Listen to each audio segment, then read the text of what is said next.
El libro del profeta Amós tiene siempre una gran importancia y un gran atractivo. A pesar de su brevedad, de tener solamente 9 capítulos, siempre ha entusiasmado esa energía, esa fuerza que hay en sus palabras y la aplicación a problemáticas de todo tiempo y también la era moderna, que son las problemáticas sociales. Hay que reconocer, sin embargo, que en este libro de 9 capítulos, junto con haber esa huella de este ancestral y maravilloso y atractivo profeta en el Reino Norte en el siglo VIII, pero también hay que reconocer que el libro como tal es resultado de una labor editorial posterior, realizada por discípulos o editores, algunos posteriores al profeta Amós, y que han realizado fundamentalmente 7 cosas con los oráculos antiguos. En primer lugar, recoger para conservar esos oráculos. En segundo lugar, los han ordenado de una manera sistemática. Por ejemplo, en el capítulo 1 de Amós están concentrados todos los oráculos contra las naciones extranjeras. O también ver en el capítulo 7 al 9 un ordenamiento sistemático de las visiones que tuvo Amós. Entonces esa labor ordenadora y sistematizadora también revela un aspecto editorial posterior. En tercer lugar, hay una preocupación de situar temporalmente y geográficamente, dando nombres de lugares y de épocas, y eso también es preocupación del esfuerzo de los editores de los antiguos oráculos. En cuarto lugar, ahí se nota en los editores un cierto interés en actualizar los antiguos oráculos, proyectándolos a las situaciones nuevas que les toca a ellos vivir y que son contextos distintos, por ejemplo, el contexto de Judá. Entonces la edición de los oráculos de este profeta es una edición judaíta. En quinto lugar, estos oráculos han sido liturgicados, es decir, han sido de alguna manera transfigurados para un uso litúrgico, por ejemplo, con la inserción de ciertas doxologías que son como aclamaciones o expresiones litúrgicas muy aptas para la oración comunitaria. En sexto lugar, estos oráculos antiguos también han sido complementados porque los textos del antiguo profeta eran muy duros, muy críticos, con oráculos únicamente de juicio, y entonces han sido complementados para matizarlos y para darle un tono de esperanza, y así es el epílogo final. Y en séptimo lugar, no cabe duda que también los editores han hecho una cierta esquematización, ciertas cosas como las visiones tienen un mismo esquema, lo mismo también los oráculos contra las naciones, del capítulo 1, también tienen un cierto esquema, esa esquematización, y unido también a la inserción de ciertas fórmulas que se repiten al comienzo del capítulo 3, al comienzo del capítulo 4, al comienzo del capítulo 5, en fin, que son formas típicamente editoriales. Entonces se puede decir que en general el libro como tal, el libro de Amós que nosotros tenemos delante, con sus 9 capítulos, es resultado de una labor editorial posterior, pero está conservando de manera muy viva también esta realidad maravillosa de este gran profeta del siglo VIII en el Reino Norte, que fue Amós. El título del libro ya nos ayuda a poder ubicarnos en la época en la cual el libro es situado. Dice: palabras de Amós, uno de los pastores de Tecoa, visiones que tuvo acerca de Israel en tiempo de Osías, rey de Judá, y en tiempo de Jeroboam, hijo de Joás, rey de Israel, 2 años antes del terremoto. Entonces ahí en ese título del libro se nos indica el nombre del profeta, un nombre que en la Sagrada Escritura, Amós, lo tienen diversas personas, a veces podemos confundir, por ejemplo, entre los antepasados de Jesús, que aparece en la genealogía de los evangelios de la infancia, aparece un Amós, pero nada que ver con el profeta, o también en el libro de Isaías se nos dice que el profeta Isaías era hijo de Amós, pero es otro Amós con otras palabras en hebreo, entonces fácilmente podemos confundir su nombre con personas diferentes. Junto con el título del libro, decirnos el nombre del profeta, se nos dice el origen, se nos dice que era uno de los pastores de Tecoa, y bueno, se nos da entonces ese dato sobre este pueblo, este lugar, ¿no es cierto?, que es un lugar más bien de campo, Tecoa, que queda cerca, muy cerca de Jerusalén, a unos 18 kilómetros, en lugar propiamente del Reino del Sur. Entonces es un profeta originario en el Reino del Sur, aunque su ministerio va a ser únicamente en el Reino del Norte. Y se nos da la época, se nos dice en tiempo de Osías, rey de Judá, y en tiempo de Jeroboam, hijo de Joás, rey de Israel. Bueno, esa visión paralela de los reinos, a la preocupación por dar el rey de Judá, eso es claramente decir que Osías, rey de Judá, es por la preocupación de los editores, editores hechos en Judá, de tratar de situar para los lectores de Judá de la época en la cual vivió este profeta Amós. Pero no cabe duda que estamos hablando de un profeta que es en el Reino del Norte, donde gobernaba Jeroboam II. Jeroboam II, que fue un rey que tuvo una monarquía prolongada. Y bueno, esta monarquía del año 783 al 743 la tenemos descrita en el segundo libro de Reyes, en el capítulo 14, y Jeroboam II fue esos 40 años de gobierno, fue una época, bueno, es una época típica del Reino del Norte, en el cual hubo una cierta prosperidad económica por razones comerciales, por razones de la agricultura tan fértil en el Reino del Norte, por cierta minería, pero ese desarrollo económico naturalmente que fue acompañado de una desigualdad y de una injusticia social muy grande. La época de Jeroboam II, entonces es muy importante dentro de la historia del Reino del Norte, que duró apenas 200 años, el Reino del Norte del año 931, del cisma a la muerte de Salomón, hasta el año 721, en que cayó definitivamente la capital, Samaria, en poder de los asirios.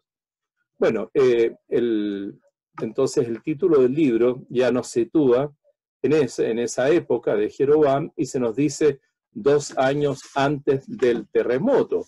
Este terremoto que allí se menciona a mediados del siglo VIII, eso corresponde a lo que está atestiguado por la arqueología. Las excavaciones realizadas en Jasor, en la Alta Galilea, demuestran que efectivamente hubo un gran terremoto a mediados del siglo VIII. Bueno, ese título del libro, entonces típicamente editorial, nos da información valiosísima, el nombre, el origen y la época del profeta. También hemos mencionado como propiamente editorial el apéndice al final, ¿no es cierto?, donde en el capítulo 9 hay textos muy positivos, muy esperanzadores, de una restauración como paradisíaca, y como la tierra, la agricultura va a ser milagrosamente fértil y rápida y fecunda, el arador empalmará con el segador, los montes destilarán vino. Entonces una maravilla, ¿no es cierto?, que el segador vaya pisándole los talones al arador. O sea, esa expresión poética tan bella de una agricultura tan rápida, tan fácil, evidentemente que genera un clima muy, muy positivo, pero es una clara expresión literaria y editorial. Y también ahí se menciona, dice, haré volver a los deportados de mi pueblo, Israel.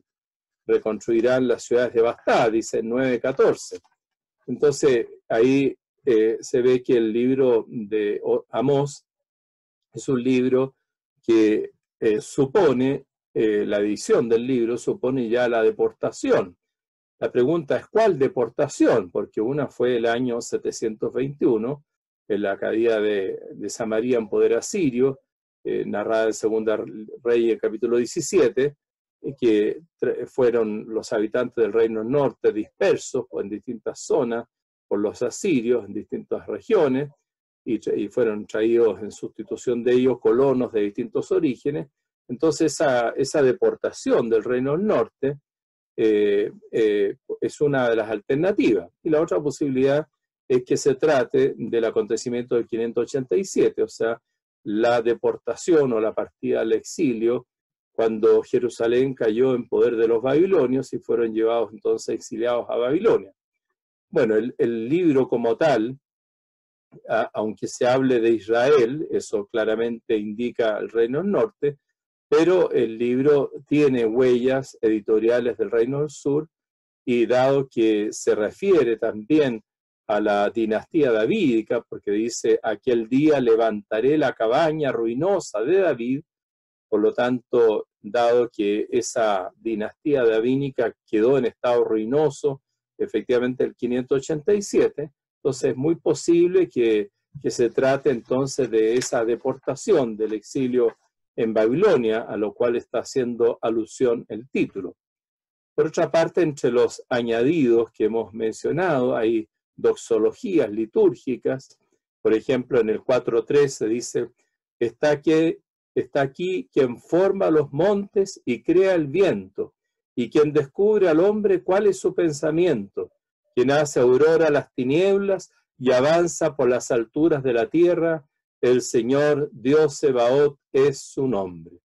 Texto muy hermoso que muestra a Dios creador, y claro, es un texto que más bien expresa, tiene un claro sabor litúrgico, y que expresa el uso litúrgico que se le ha dado a los oráculos del profeta Amós, y por eso mismo reflejan una labor editorial posterior. Lo mismo podemos ver en 5:8. Él hace las Pléyades y Orión, trueca en mañana las sombras y hace oscurecer el día y en noche. Él llama a las aguas del mar y sobre la faz de la tierra las derrama. El Señor es su nombre. 5:8.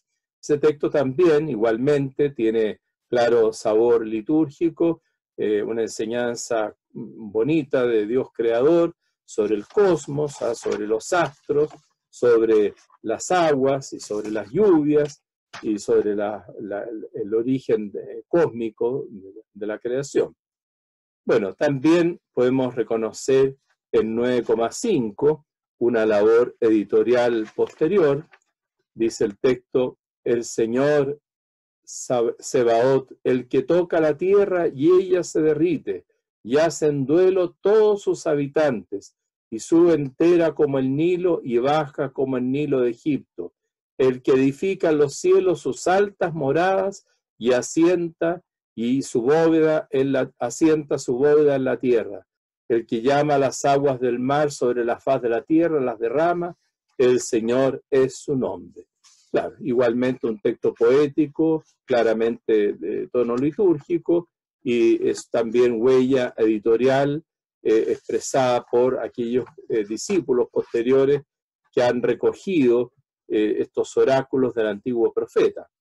También una labor editorial posterior puede reconocerse en los oráculos contra Tiro y contra Edom, que tenemos en 1:9 al 12, donde, claramente se refleja una situación temporal posterior, en la cual realmente Israel estaba muy enojado contra Edom, que se había aprovechado de la caída de Jerusalén, y entonces fue necesario, surgieron textos proféticos en Ezequiel y en distintos autores bíblicos contra Edom, y lo mismo también contra Tiro, pero esos textos parecen altamente improbables en el siglo VIII en un profeta del norte, los oráculos contra Tiro y contra Edom.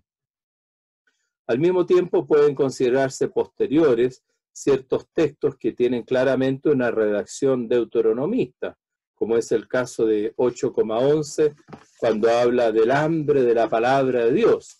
Entonces son textos que revelan una situación distinta, un autor distinto del autor propiamente del profeta mismo del siglo VIII.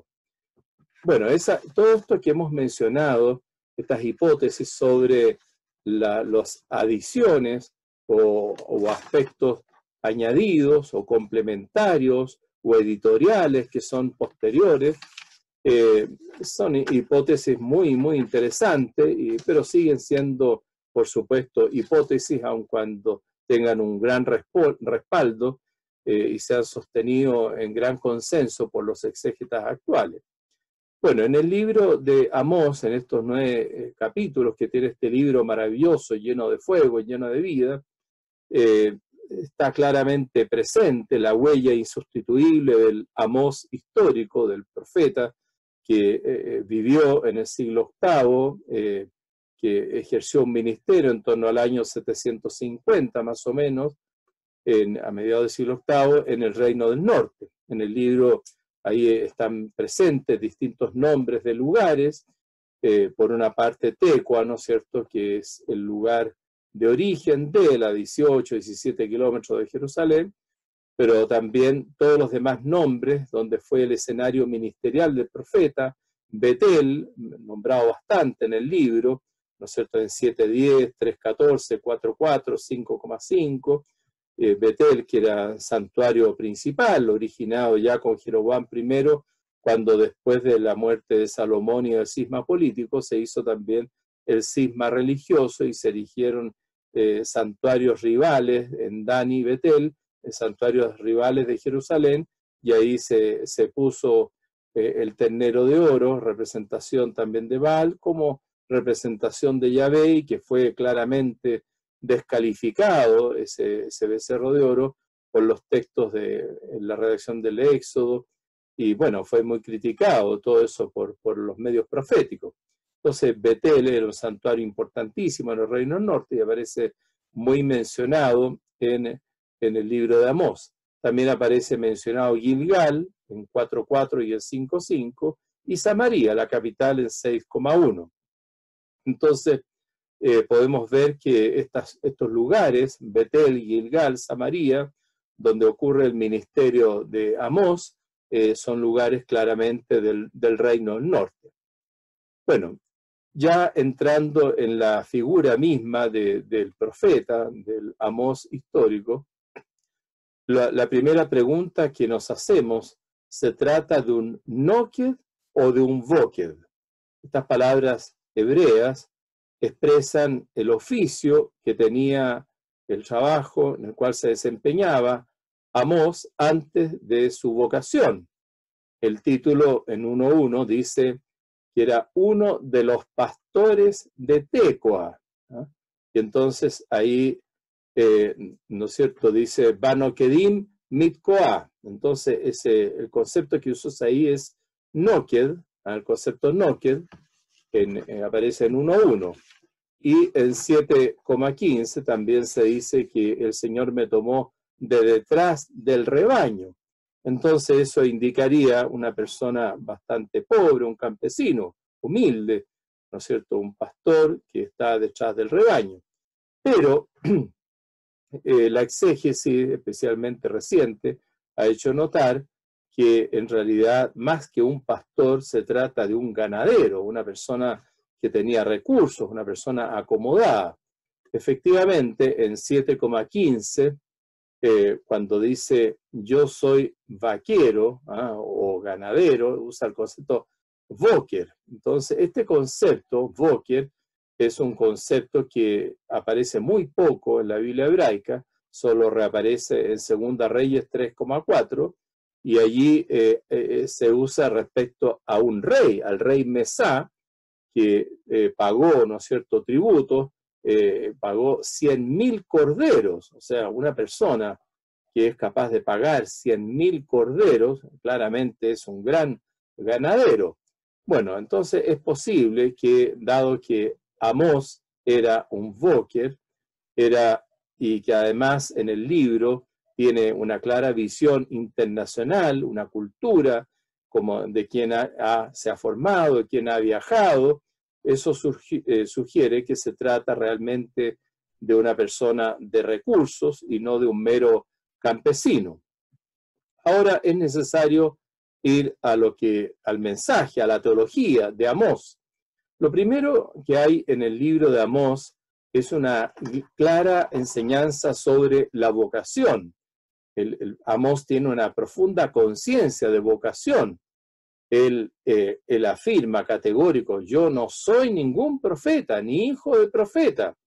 Entonces, cuando dice, lo naví anojí, velo ben naví anojí, yo no soy profeta ni hijo de profeta, en 7,14, claramente está mencionando ahí como naví, de los cuales él se excluye, está mencionando a ese gremio de profetas funcionarios, profetas que eran parte del sistema de la corte y del templo real, y que eran profetas financiados por la autoridad del rey y mandados por un ser humano. Entonces, claramente, Amós se excluye, él no es de esos profetas, no es un funcionario real, y el origen de lo que él está haciendo no es por designación humana.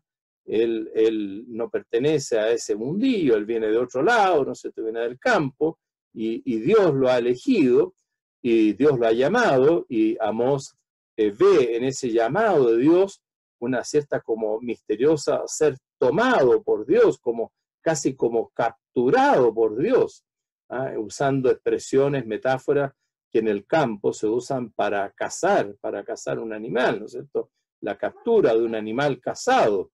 En 3,5 dice el texto: cae un pájaro a tierra en el lazo sin que haya una trampa para él. Se alza desde el suelo el lazo sin haber hecho presa. Entonces, para narrar su vocación usa esas metáforas de la caza de animales, de caza de pájaros, en fin, con una trampa entonces, que pone el cazador. Bueno, así él menciona su vocación. Dios lo ha tomado, Dios lo ha, en cierta manera, capturado, lo ha sacado de su entorno natural para llevarlo a una situación nueva, a una labor nueva, a un trabajo nuevo, una misión divina, ¿no es cierto? Entonces el Señor me tomó de detrás del rebaño, Vayikajeni, me tomó. Entonces ese verbo lakaj, tomar, agarrar, expresa toda la fuerza con la cual Dios lo ha poseído para llevarlo a la misión profética. Y entonces y y dice, el Señor me dijo, ve y profetiza a mi pueblo Israel. Lej innabe el a mi Israel. Lej, anda, del verbo alaj, ¿no es cierto? Ir. Entonces, anda, tienes que, como más tarde se le dirá a Jeremías, irás y dirás, donde yo te envíe, irás, y lo que yo te mande, dirás. Análogamente, entonces aquí en Amós, en 7,15, Dios, el Señor me dice, ve y profetiza. Entonces, lej innabe. Bueno, Amós entonces está haciendo lo que está haciendo, su ministerio profético, por voluntad divina. Entonces hay una acción de Dios que ha tomado su persona, que ha marcado su vida, que ha cambiado su historia, su labor, que ha cambiado su geografía, todo su lugar de vida.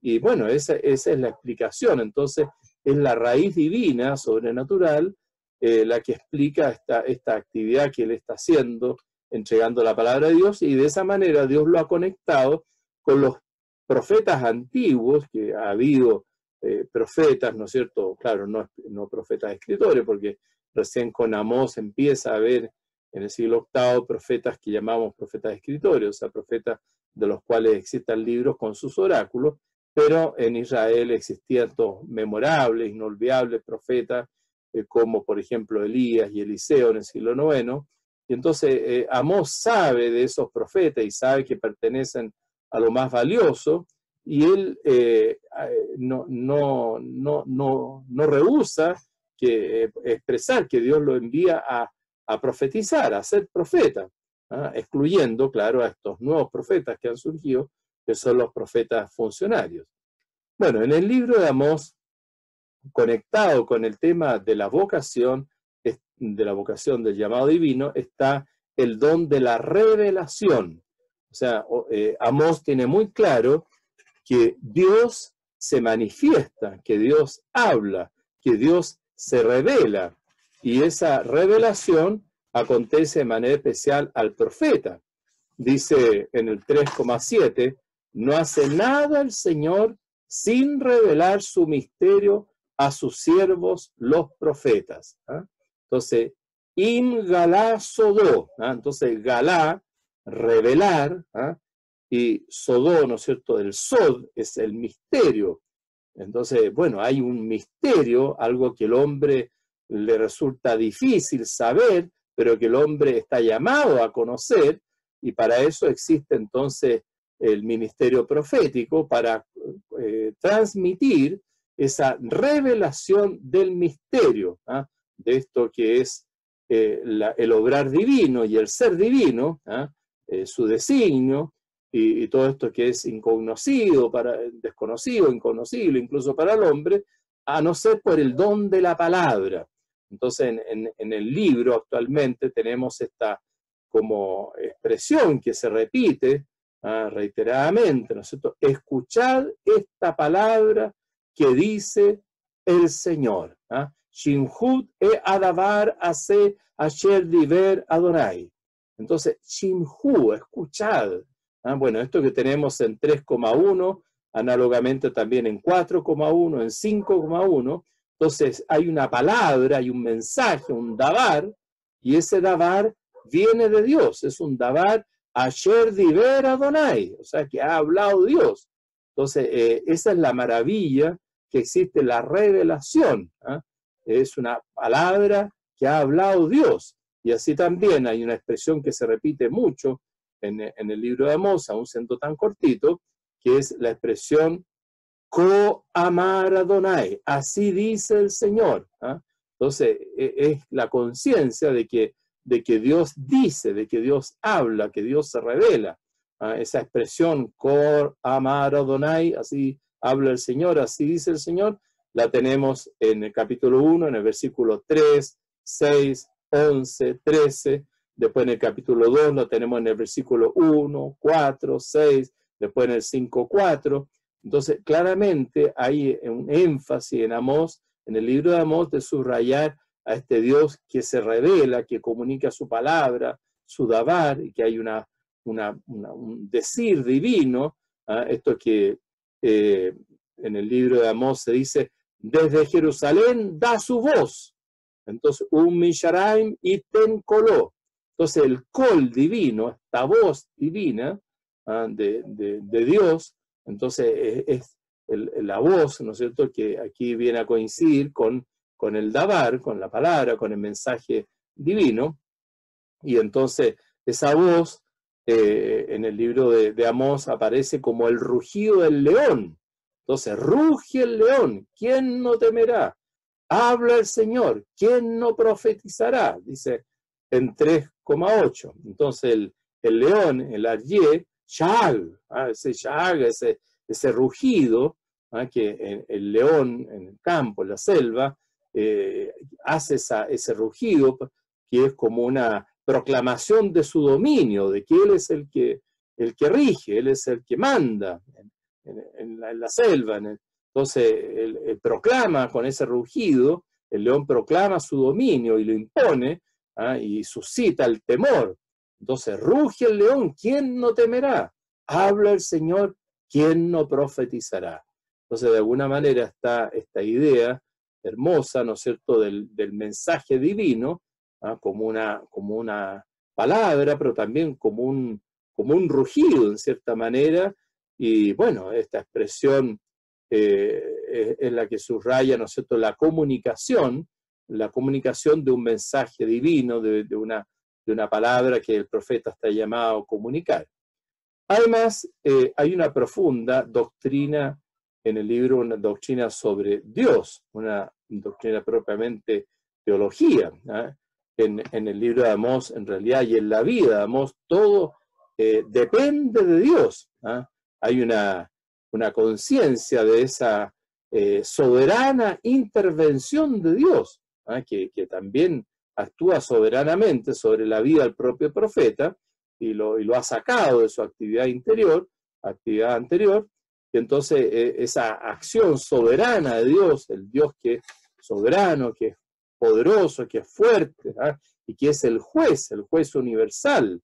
En el capítulo 1, en esos oráculos contra las naciones, demuestra eso, ¿no es cierto?, que Dios es el juez universal.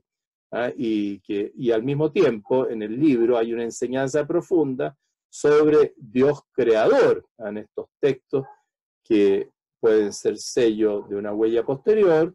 Como decíamos, en el 4.13, por ejemplo, dice: está aquí quien forma los montes y crea el viento, quien descubre al hombre cuál es su pensamiento, quien cambia las tinieblas en aurora y avanza por las alturas de la tierra. El Señor Dios de los ejércitos es su nombre. Bueno, entonces Dios es el que forma los montes, el que crea los vientos. Entonces toda montaña tiene la huella de las manos de Dios, del Dios creador, y lo mismo todo viento, entonces también enviado por Dios creador. También en 5.8, él hace las Pléyades y Orión, trueca en mañana las sombras y hace oscurecer el día en noche. Él llama a las aguas del mar y sobre la faz de la tierra las derrama. El Señor es su nombre. Siempre en estos textos el tema del nombre del Señor, del Shem, el Shem, que es una realidad absolutamente propia. El Shem es lo propio, lo personal, y al mismo tiempo el hecho de que se nos dé a conocer el nombre, el Shem, es para que lo podamos invocar el nombre, para que podamos orar, para que podamos ser seres litúrgicos. Bueno, así también en 9.5, el Señor Sebaot, el que toca la tierra y ella se derrite. Entonces, Él edifica en los cielos sus altas moradas y asienta su bóveda en la tierra. Entonces, el Dios creador, tal como se demuestra en estos textos, que también están en el libro de Amós, aunque sean quizás adiciones posteriores, pero que de alguna manera corresponden a esta acción que tiene el profeta, a esta visión que tiene el profeta de un Dios que es soberano, que es el juez, que es el que domina. Bueno, en el libro de Amós, como en todo profeta, hay una profunda conciencia del pecado. El profeta siempre tiene más conciencia del pecado y denuncia el pecado. Bueno, Amós capta el pecado y lo denuncia, y en primer lugar llama la atención la fuerza con la cual denuncia el pecado social, a la injusticia, que aplasta a los pobres. En el reino del norte había mucho crecimiento económico, como hemos dicho, ¿no es cierto?, mucha prosperidad, y había una buena agricultura y un buen comercio y minería, en fin, incluso, pero todo ese crecimiento económico había beneficiado únicamente a los ricos, y no llegaba a los pobres. Entonces, los ricos, claro, vivían en viviendas bastante notables, ¿no es cierto?, en lujosos edificios. Ahí se puede ver, ¿no es cierto?, lo que dice Amós en 3.15, en 6.4. Y bueno, dice, ellos tienen casas de invierno y casas de verano, dice en 3.15. Y habla de esas decoraciones elegantes, tienen adornos valiosos, ¿no es cierto? en 3,15 dice casas de marfil, ¿ah? Y también en 6,4 hablas de camas de marfil, o sea, se refiere a esos adornos que eran en las camas y en las casas, ¿no es cierto?, de las personas adineradas en el Reino del Norte, con esos elementos tan carísimos, ¿no es cierto?, que es el marfil, con incrustaciones de marfil. Entonces, claramente una vida opípara, un lujo, un bienestar, y ese bienestar los lleva a una vida bastante regaloneada. Hay un párrafo famoso en Amós, en 6,4, sobre cuando él habla de esas fiestas que hacían los ricos, de esa orgía de los sibaritas. Dice, acostados en camas de marfil, arrellenados en sus lechos, comen corderos del rebaño y becerros sacados del establo, canturrean al son del arpa, se inventan como David instrumentos musicales, beben vino en anchas copas, se unge con los mejores perfumes, pero cesará la orgía de los sibaritas. Entonces, este texto tan estremecedor sobre el bienestar, las comodidades y el lujo de los ricos, ¿no es cierto?, ahí reflejado por una parte, ahí ellos echados en sus camas de marfil, y bueno, bebiendo bebidas, ¿no es cierto?, esos alcoholes, ¿no es cierto?, beben vino en anchas copas, ¿eh? Y escuchando música selecta, ¿no es cierto?, ahí, y cantorrean al son del arpa, y se inventan instrumentos musicales, en fin, y bueno, y se perfuman y se echan ungüentos, perfumes carísimos, ¿no es cierto?, que se ungen con los mejores aceites, dice, y comen unos asados, unas comidas extraordinarias, comen los corderos del rebaño y becerros sacados del establo, en fin, dice, pero cesará la orgía de los sibaritas. Entonces es una expresión muy fuerte de crítica a ese lujo de los ricos, porque es un lujo que está en contraste con la situación de los pobres, es muy opuesta en la situación de los pobres. En Amós hay una descripción y hay una terminología muy profunda y muy detallada sobre los pobres. Para hablar de los pobres habla de los Anawim, de los Aniyim, de los Dalim, de los Ebionim, o sea, toda una terminología, una variedad de términos para hablar de los pobres, de los postergados, de los menesterosos, en fin, de los necesitados.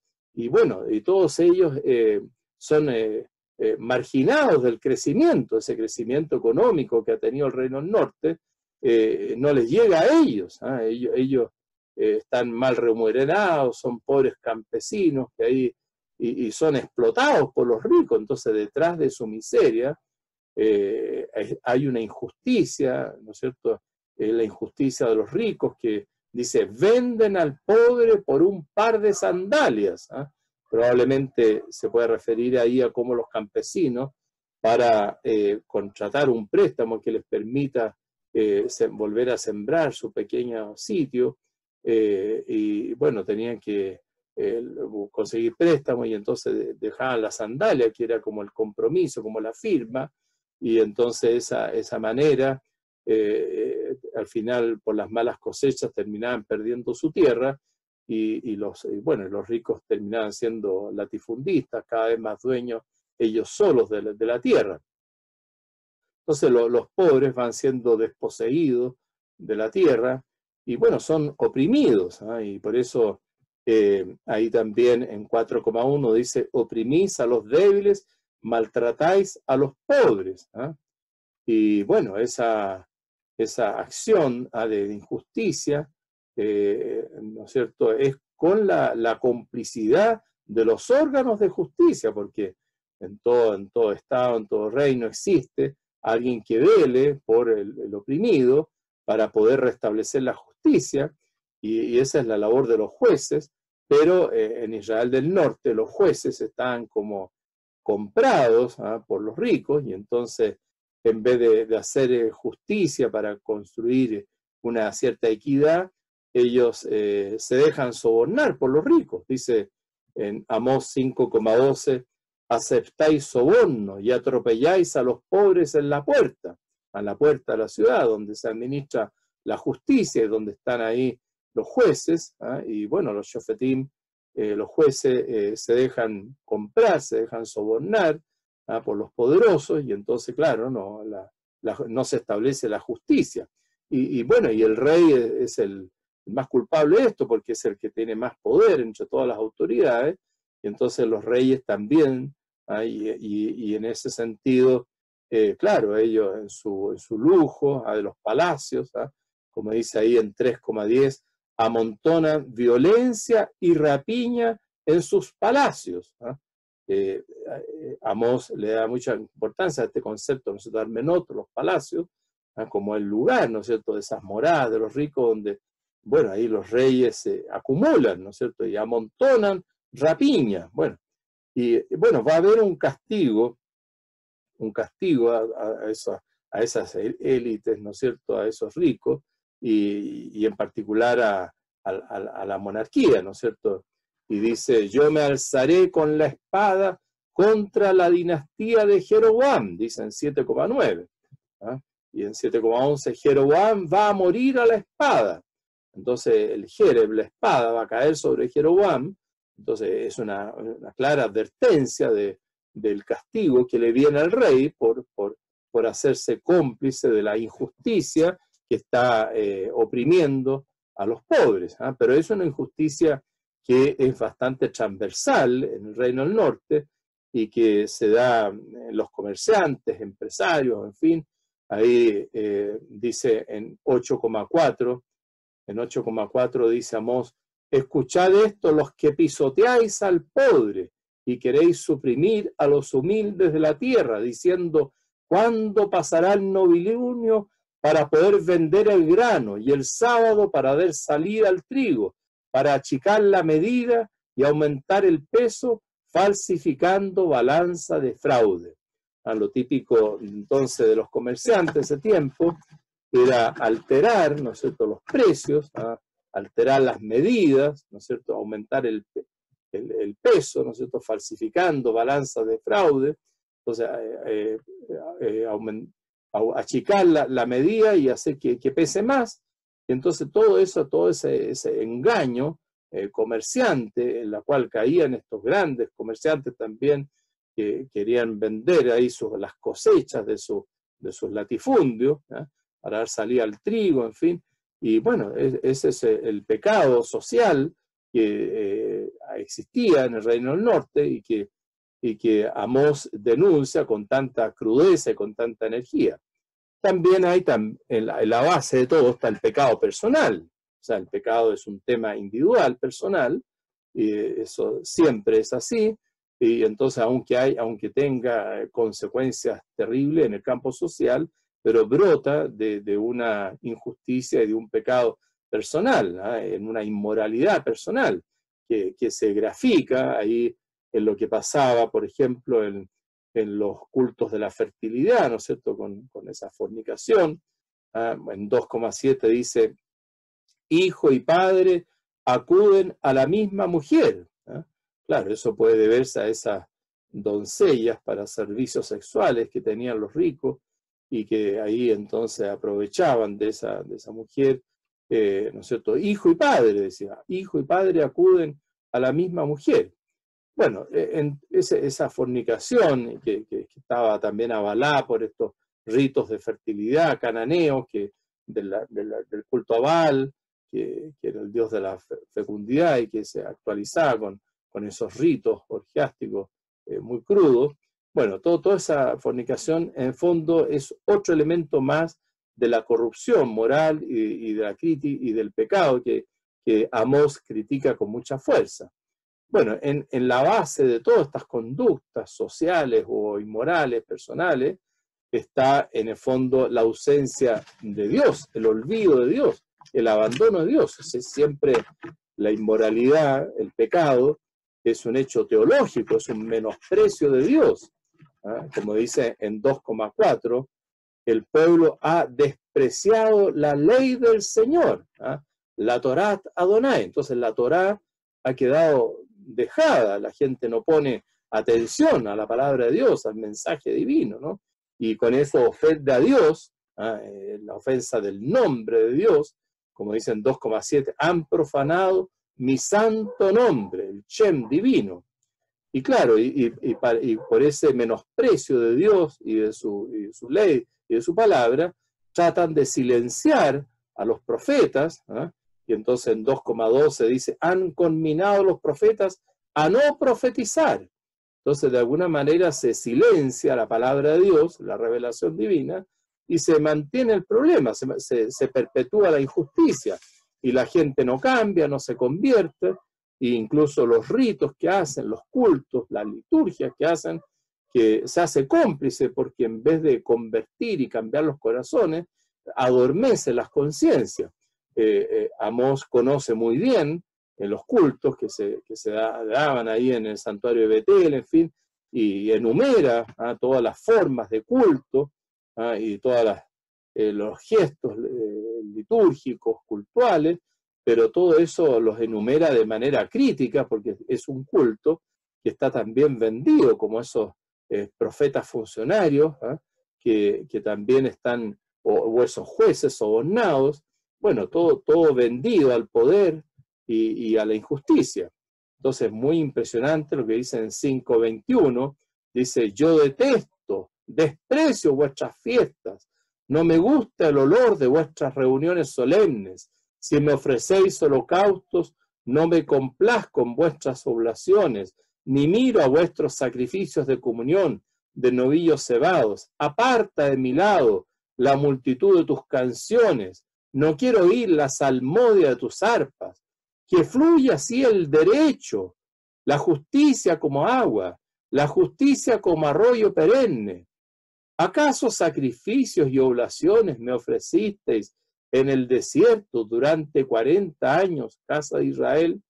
Entonces, claro, hay una crítica a esa liturgia, que no es que los profetas estén en contra de la liturgia, sino que lo que están en contra es de la liturgia hipócrita, de esa liturgia que no cambia los corazones y que no está respaldada por un esfuerzo de justicia. Bueno, entonces Dios, en vista de este pecado, entonces Dios interviene, Dios lo ve todo y Dios va a castigar. Entonces, Amós es un gran profeta de juicio, sabe que Dios sabe todo, ¿no es cierto? Como dice en 4,13, ¿no es cierto? Él descubre al hombre cuál es su pensamiento. Entonces, el pecado va a ser juzgado, va a ser sancionado, y este tema del castigo del Señor lo formula el profeta Amós en esta temática tan impresionante que es el Yom, el día del Señor, Yom Adonai, que era un tema antiguo, anterior a Amós, y que recordaba de manera muy positiva al pueblo el Yom, el día del Señor, como esas intervenciones maravillosas de Dios, que en medio de las batallas contra los enemigos había inclinado la balanza a favor de su pueblo, y entonces eran siempre victorias sobre los enemigos, y esa Yom entonces era siempre mirado con mucho deseo, con mucha esperanza que vuelva a suceder. Y bueno, Amós hace una crítica tremenda a esa concepción puramente positiva del día del Señor, y como dice en 5,18, dice, hay de los que ansían el día del Señor. ¿Qué creéis que es ese día del Señor? Es tinieblas que no luz. Entonces, Joshek velo or. Entonces, el Joshek, oscuridad, tinieblas. Lo or, no luz.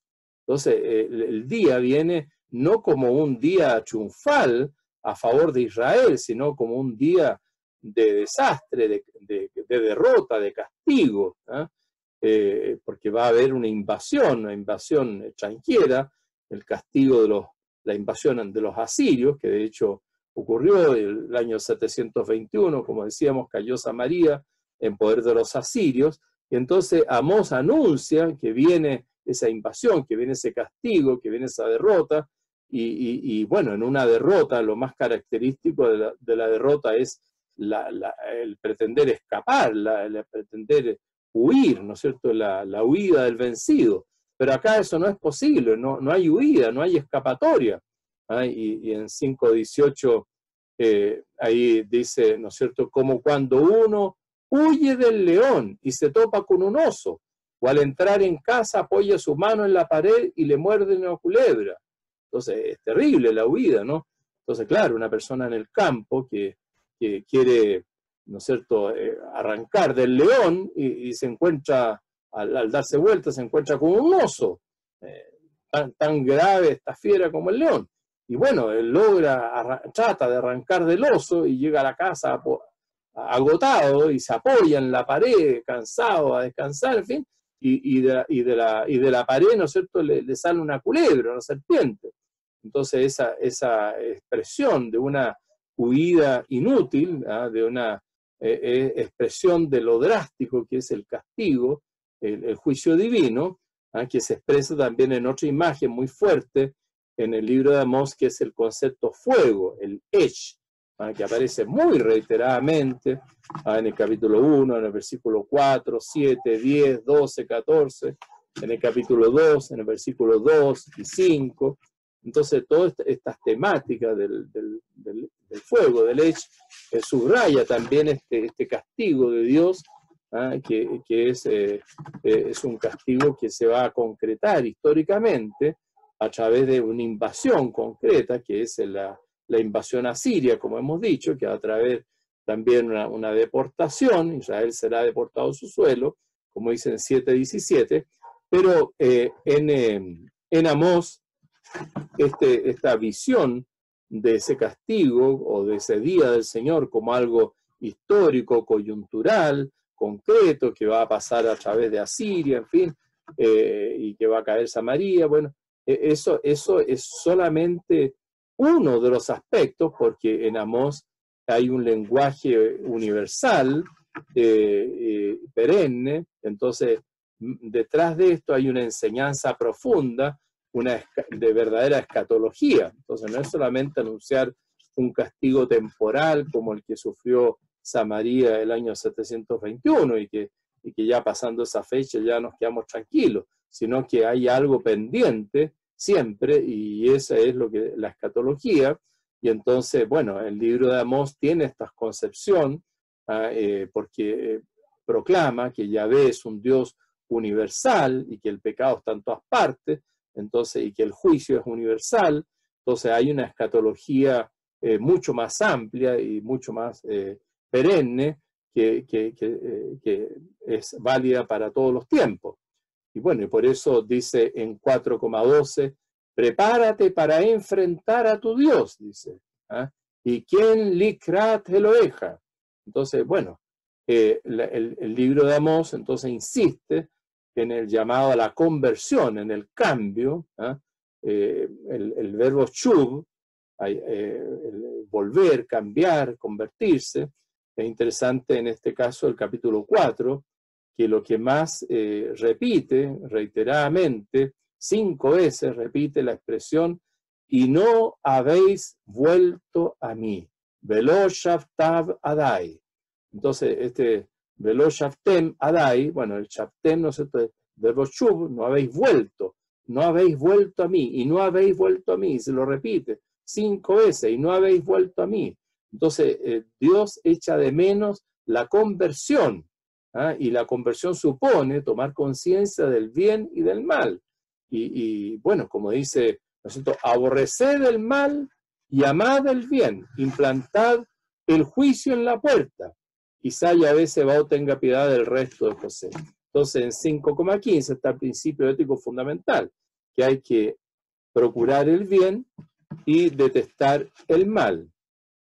Bueno, Amós sabe entonces que viene un castigo, de ese castigo va a quedar un resto, el concepto resto, en hebreo shear o sheerit, varias expresiones, es un tema muy antiguo, el tema del resto. Es un concepto que tiene un aspecto negativo y un aspecto positivo.